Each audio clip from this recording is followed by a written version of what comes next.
exclusive Tony And Fab. today, I got a very important person, a boxing genius, very knowledgeable about the sport of boxing. And we ain't talking about your daddy boxing or your daddy fighting. We talking about the sweet science, baby. And today I'm here with Mr. Albert Prince. How you doing today, Mr. Albert? Good, baby. I'm good. I'm glad to be here, man. Yes, sir. Yes, sir. Glad to talk one of my passions, one of my many passions with one of my many friends, so who I know can talk it with me. So it's always good to talk boxing with people who know what they're talking about. And we're going to talk that talk today, man. We're going to talk indeed. that talk today. This is not for the people who just watch a few fights on HBO, Boxing After Dark, think you can talk boxing because your daddy got a couple of pay-per-views when you was 10. No. We're gonna talk about some stuff you don't know. So tune in and get your pen and your pad because this is Boxing 101. And I do want to say, hey, man, this is the Big Fish Podcast, the only podcast that's actually giving you the business, culture, and sports and entertainment on the net. You understand what I'm saying? So, look, without further ado, man, so Albert, man. So, 2 weeks ago, Yep. it went down. It did. It went down.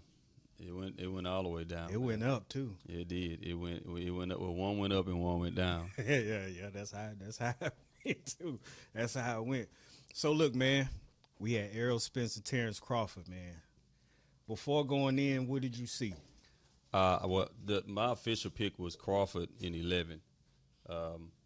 Going in, the reason why I made that pick because going in, I saw the multi-layeredness, if you will, if I'm allowed to use that term, of Terence Crawford that he'd been forced to develop throughout his entire career.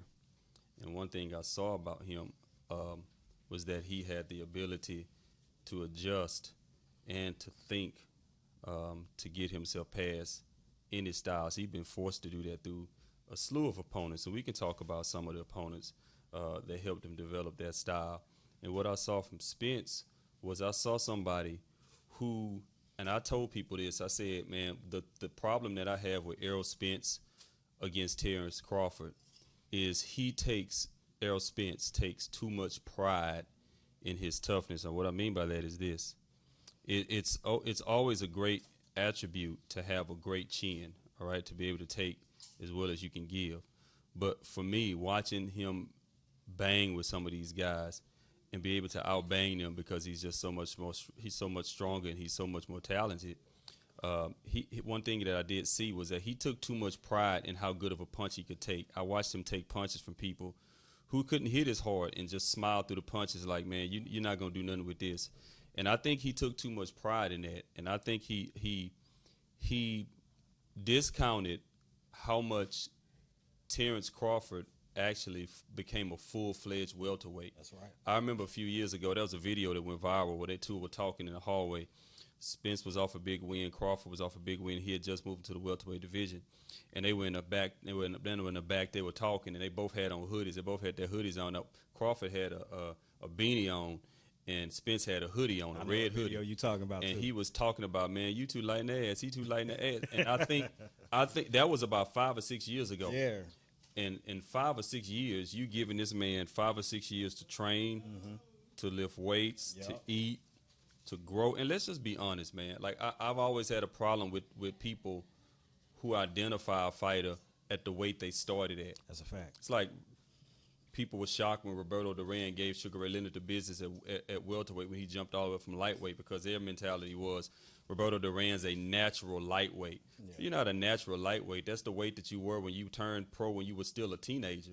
Like, do you still weigh the same when you were 19? I know I don't. I got the dad bod. I mean, you grow into first you grow up. Boys know you grow up, then you grow out, right? So this talk about him not being a natural, what are you naturally until you finish growing? You don't know when you're going to finish growing, when your body's going to finish developing. So let's talk about natural weight. I've always thought it was a bunch of hogwash because you can't tell someone's body when to stop growing. You know what I mean? You can't tell, even though they might not get taller, but, I mean, they're still putting on muscle mass. Watch this, though. They're still filling out. I want to go back to a point that you had made, right? Mm-hmm. You had said Spence was too hard in on how much of a punch he can take, right?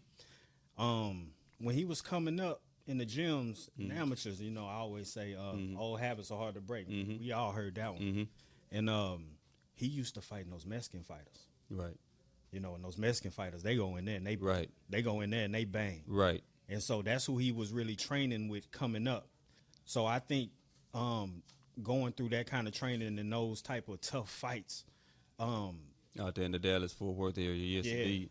Yes, indeed. And that could possibly play a part in it. I think it would play a part in it, being who you grow up sparring and how tough you. If you show you tougher than a Mexican fighter, then bro, who else gonna make you back up? That's a fact. And you know he took too much pride in how much punches he could take, but what he wasn't paying attention to was that Terence Crawford threw punches with evil intent. Like, think about Spence. Yeah, you can take all these punches from Kell Brook and from Ugas, who can't punch very hard. Brooks, he's got pillow hands.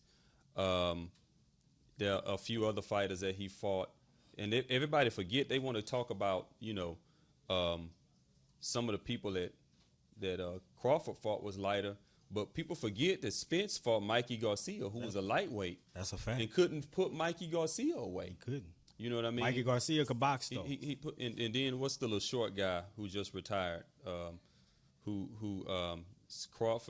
Spence beat him, but Crawford knocked him out. I'm drawing a blank. I know exactly who you're talking about. Yeah, it was Sean Porter. Sean Porter. You look at that fight, the fight against Sean Porter with Crawford. Not with Crawford, with Spence. Crawford, Porter isn't really a power puncher. He's a physically strong guy. He throws you around, but he's not known for having kill shot power. Terence Crawford has kill shot power.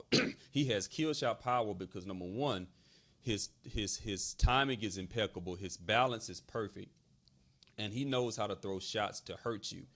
And early on in that fight, a lot of people saw. I was in a room full of people who thought that Spence would walk through Crawford. But you know what changed their mind? What changed a lot of people's mind was when Spence came in early in the second round to do what he usually does, dig to the body, out-muscle Crawford. And Crawford, from the southpaw stance, threw a right hook that air-conditioned the room. It barely missed Errol Spence. And you could hear the crowd kind of, ooh, and I heard the people in the room. And I looked around and I said, that's not what he's used to. He's not used to somebody trying to hit him and kill him. He's used to people just hitting him to keep him off. Exactly. Like, let me keep you off of me. Let me get away. No, Terence Crawford was throwing shots with intent to knock his block off. Speaking of that, though, right? So one of the abilities that I see with Terence Crawford is he meet a punch with a punch. Right. A lot of times he meet a punch with a punch. That's one of the. That could be a good thing, and that could be a bad. That's thing one of the easiest ways. That's one of the easiest ways. It only matters though if you're a decent puncher. Yeah. It only because you know who found that out and who worked that to a science. Juan Manuel Marquez. That's a fact. People don't understand why Juan Manuel Marquez in his 4 fights with Manny Pacquiao gave Manny Pacquiao such fits. You could argue he won the first fight. I think he won the third fight. You know what happened in the fourth fight, the second fight. You could argue that one. You could argue that he beat Pacquiao 4 times. He left Pacquiao planking. Even if he didn't beat him all 4 times, he gave Pacquiao fits. The reason why is because he said to himself, when this dude let his hands go, I'm going to let mine go. I don't care that his hands are faster than mine because I know when his hands go, he opens somewhere, and I'm going to land something. And he did. He landed. And you would watch those, not the one where he knocked him out, but watch the first 3. Watch the first 3 fights. After he cleared his head in the first fight, after that first round, which Pacquiao nearly canceled him in that first fight. Right. After that, you look at the rest of the rounds. Anytime Manny let his hands go, he let him go. He getting caught, but he's catching Manny too. And you see a lot of time those exchanges end with him staggering Pacquiao because he's hitting Pacquiao. And you've seen Manny fight, especially as he started going up in weight. His hands were so fast. When he let his hands go, people do this. Yeah. They're like, just wait for him to stop. That's a fact. But Juan Manuel said, no, I'm going to let my hands go when you let your hands go. And I'm going to tell you what leads to that ability. Something Pernell Whitaker, God rest his soul, my old gym mate, Pernell Whitaker, who would come down from Norfolk to train in the high spots. That boy was nice. One of the nicest. One of the greatest ever.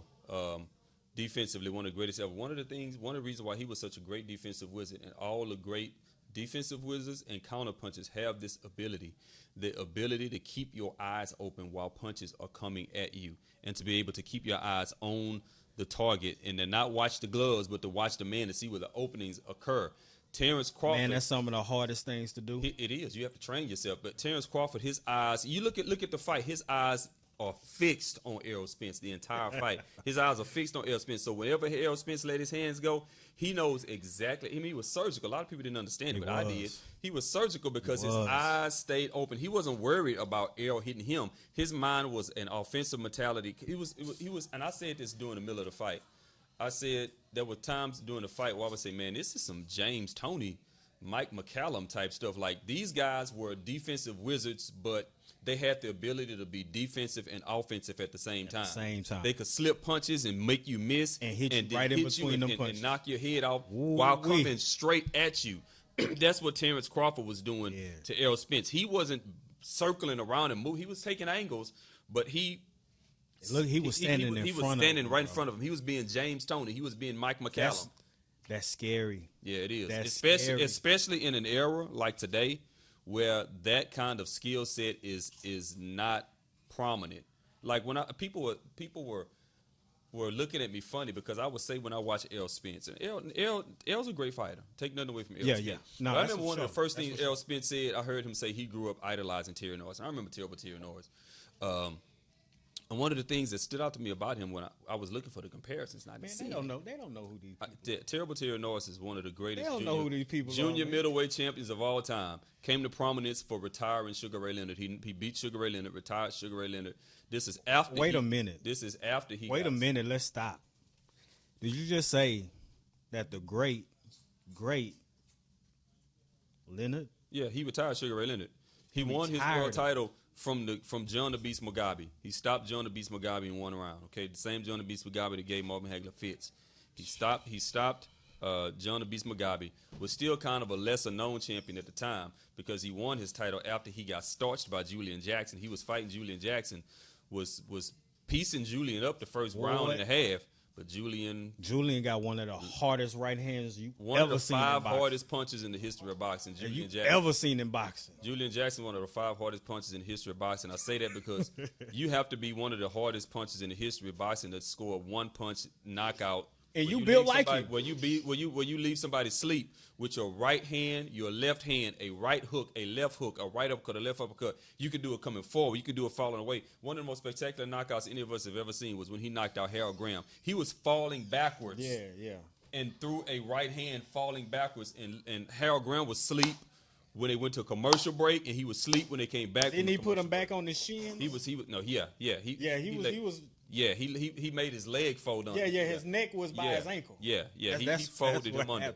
But Terry Norris, Spence said he grew up idolizing Terry Norris. So I look for the comparisons, right? Because I knew Terry Norris as a combination puncher was a virtuoso, which we talk about that, how you don't see those anymore today. You see a very few, I'll name them. But he was a virtuoso puncher. A virtuoso puncher is a guy who can throw 7-8 punch combinations without even thinking about it. But what I noticed from Errol Spence was that he was a basic, jab, right hand, left hook, or jab, left hand, right hook, jab, right hand, left hook, left hook, left hook. His punches were hard. He was fundamentally sound. He had everything he needed. But I didn't see anything spectacular about it. And I would say to people like, man, you know what? That's not really that